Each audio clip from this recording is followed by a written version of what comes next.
Ya, saudara, pemerintah sudah meminta pengeroyokan terhadap Ade Armando diusut tuntas. Sementara 4 dari 6 tersangka masih buron.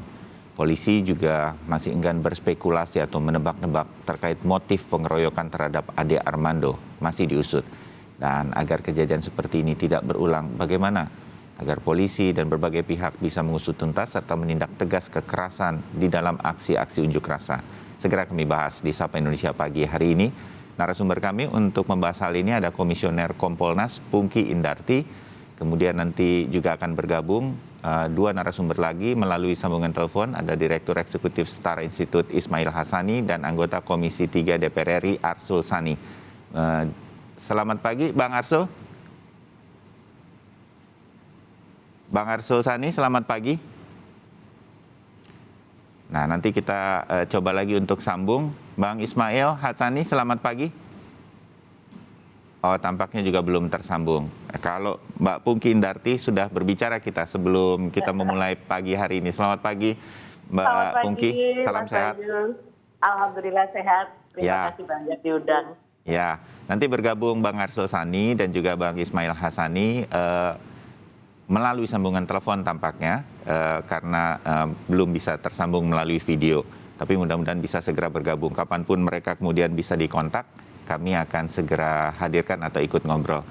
Mbak Pungki, Kompolnas mengikuti terus bagaimana kepolisian, ada harapan dari masyarakat dan juga saya menyebutnya apa ya, pemerintah juga sudah meminta begitu melalui Menko Polhukam Pak Mahfud MD ini agar segera diusut tuntas. Cukup cepat, sudah ada 2 orang yang ditangkap. Serius polisi menangani ini, Mbak Pungki? Ya, terima kasih Mas Bayu. Memang benar, ini polisi sangat serius ya, dan saya melihat pada saat aksi kemarin sebetulnya pengamanannya sudah bagus. Dan polisi juga mampu mengendalikan diri sehingga tidak ada komplain-komplain terkait misalnya ada kekerasan berlebihan dari aparat dan sebagainya. Ini sangat melegakan dan saya sangat senang dan apresiasi Pak Kapolri ikut datang dan kemudian mendampingi 2 wakil rakyat ya. Betul. Pak Sufi Dasko. Sufmi Dasko dan Pak Rahmat Gobel. Nah, ini luar biasa. Kemudian Pak Kapolda Metro juga turun untuk meningkatkan moral anggota dan mengawasi. Itu sudah sangat bagus. Tetapi kemudian ternyata memang ada penyusup-penyusup itu. Nah, ini memang konsekuensi dari demonstrasi besar gitu ya. Jadi sebetulnya kalau masing-masing korlap itu mampu mengawasi anggotanya dengan sebaik-baiknya, saya yakin ini akan akan steril gitu, akan berlangsung dengan baik seperti itu.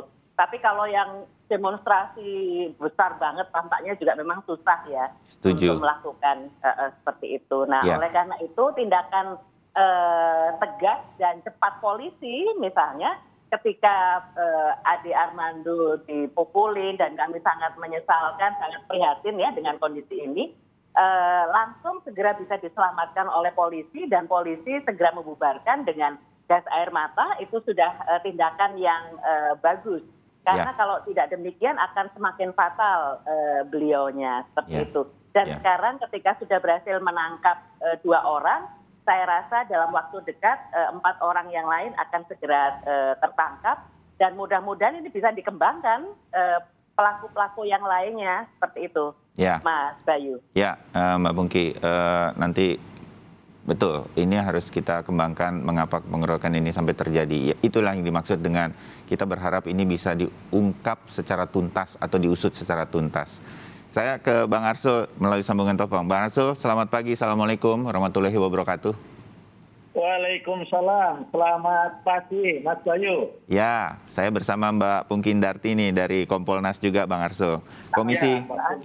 Ya, Bang Arsul, anggota Komisi 3 sebagai kolega atau rekan kerja dari kepolisian, banyak yang kemudian juga menyuarakan perlu ketegasan dari kepolisian, mengutuk apa yang kemudian ada beberapa tindak kekerasan. Kita juga nanti nggak terlalu fokus terhadap pengeroyokan terhadap Ade Armando begitu. Ada pembakaran pos polisi di sekitar Tanah Abang, itu juga terjadi setelah aksi unjuk rasa sebetulnya sudah bubar. Nah, eh, akan ada sikap resmi dari Komisi 3, akan ada kemudian, karena ini menjadi juga harapan masyarakat melihat aksi-aksi seperti ini yang harus kita lihat sebagai kita harus kecam bersama begitu, bahwa aksi kekerasan semacam ini tidak boleh terjadi di negara kita hanya karena misalnya berbeda pendapat. Bang Arsul, Komisi 3.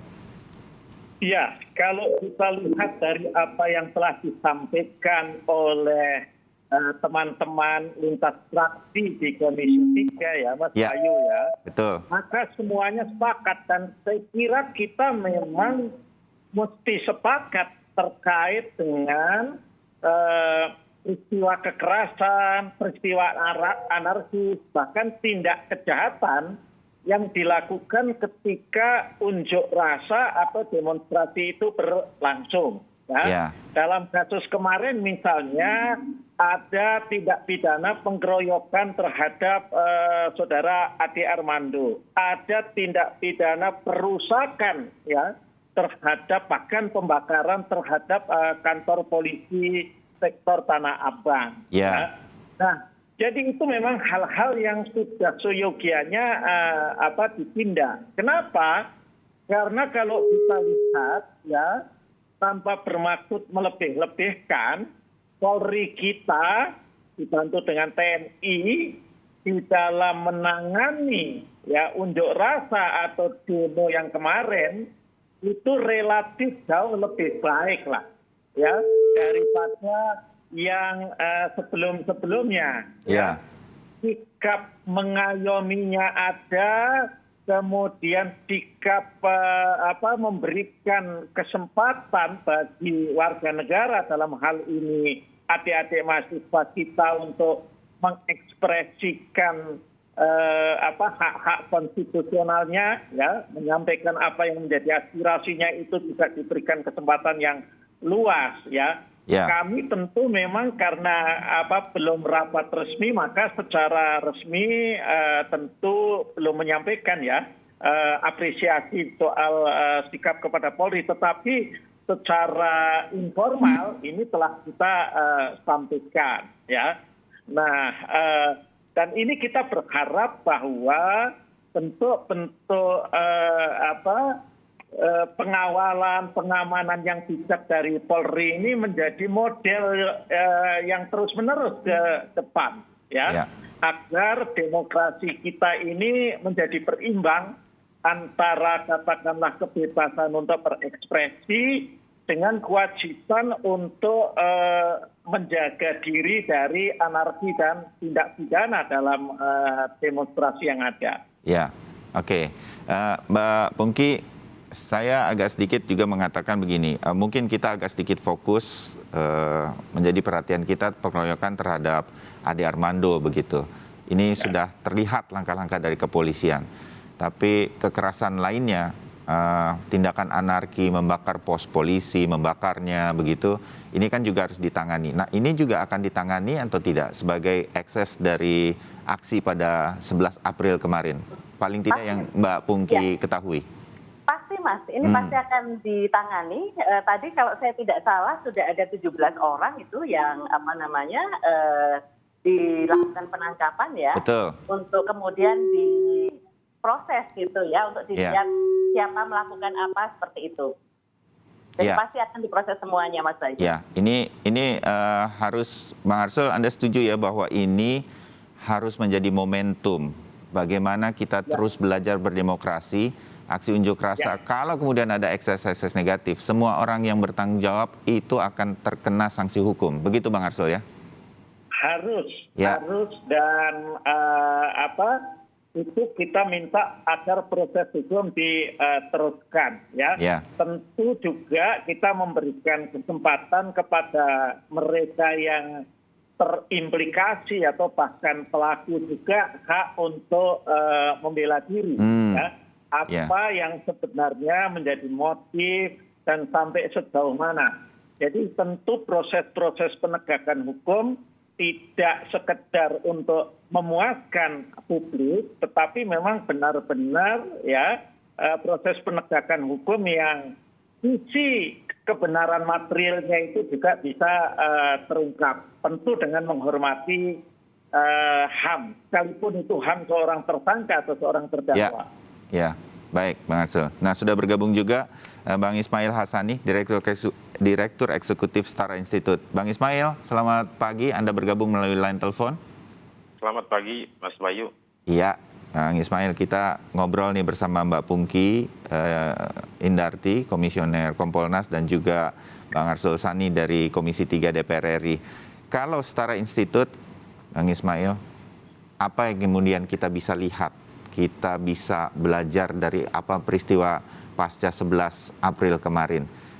Ada beberapa tindak kekerasan. Kita tidak hanya fokus pada pengeroyokan Ade Armando, tetapi kalau orang melakukan aksi unjuk rasanya sudah dilakukan baik sebetulnya.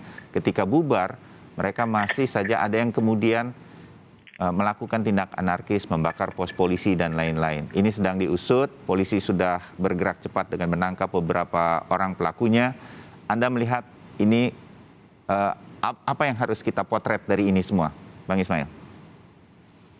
Ya, yang pertama terkait penanganan teknis hukum dan instrumen keadilan, saya sependapat dengan Mbak Pungki dan juga Pak Arsul Sani, semua itu harus berjalan ya. Ya. Dan saya kira saya ketinggalan tadi dan tidak perlu juga berkomentar soal ini. Tapi prinsipnya kita dukung. Tetapi ada yang konteks makro ya, yang saya kira justru lebih mendasar menjadi pekerjaan rumah kita, Mas Bayu. Ya. Apa yang disebut dengan apa namanya, kalau kita sebut misalnya istilah spiral kekerasan, ya, praktek-praktek kekerasan dalam banyak sejarah itu sebenarnya selalu ditularkan oleh elit gitu ya, oleh negara. Nah, oleh karena itu PR terbesar ini sebenarnya bukan pada massa, tetapi pada elemen-elemen negara, bagaimana dia tidak memproduksi kebijakan-kebijakan yang anarki ya, karena dalam konteks demonstrasi kemarin misalnya, ada satu anarki kebijakan yang membuat rakyat marah ya, rakyat manapun kira sebagian besar rakyat. Jadi ini yang harus menjadi teladan. Kita dengan rakyat bisa menghimbau, bisa meyakinkan, bisa menyusun satu protap demonstrasi dengan standar yang sama misalnya. Tetapi kalau kemudian siklus spiral kekerasan ini tidak diakhiri, ya, dimulai dari kekerasan struktural bertemu dengan kekerasan kultural, yang kemudian terjadi adalah kekerasan-kekerasan langsung. Dan ini yang terjadi pada peristiwa kemarin. Nah, kenapa ini harus diakhiri? Karena tindakan-tindakan semacam ini, maksud saya, membiarkan spiral kekerasan terus terjadi, sangat membahayakan demokrasi. Karena kemudian setiap aksi unjuk rasa selalu berpotensi terjadi pembusukan. Ya. Dan pada akhirnya demonstrasi menjadi sesuatu yang menakutkan, padahal harusnya dia menjadi satu proses penyampaian pendapat yang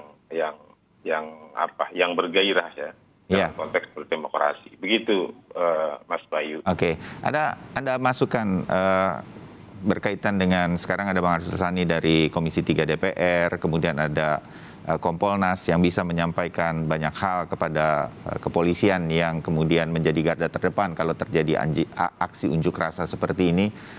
Saya tertarik dengan apa yang Anda katakan, bagaimana elit juga harus membuat berbagai hal.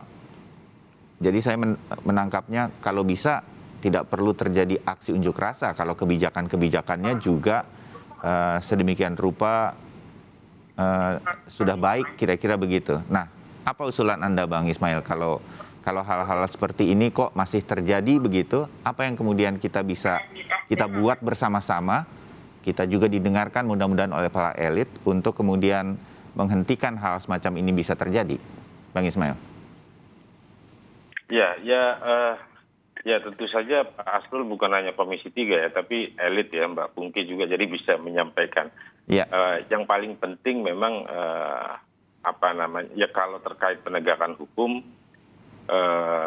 ya ini mesti dikawal ya sampai tuntas. Tapi terkait dengan isu keamanan misalnya, saya ingin mengatakan bahwa nature dari kerumunan, dari psikologi massa itu selalu ada potensi penyusupan, selalu ada potensi kekerasan, Mas Bayu. Nah ini yang harus dipahami dan menjadi titik tolak standar bersama, ya baik ya utamanya institusi keamanan, itu yang pertama. Yang kedua, pencegahan terhadap potensi penyusupan, kerusuhan ini dan seterusnya ini, itu nggak perlu diperbincangkan, itu udah pasti. Tetapi bagaimana formulanya tidak dijawab dengan mencegah aksi demonstrasi.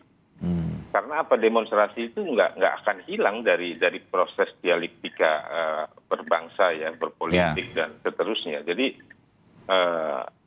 saya mencatat kurangnya 5 aksi demonstrasi dalam 3 tahun terakhir misalnya, selalu kemudian endingnya adalah seperti ini, Mas Bayu. Dan ini serius ya dampaknya, saya kira. Jadi bagaimana mungkin bisa disampaikan institusi keamanan bisa membangun satu formula yang disepakati sehingga institusi keamanan juga tidak dituduh membungkam demokrasi gitu kan, satu sisi, dan juga potensi kekerasan semacam ini bisa dicegah.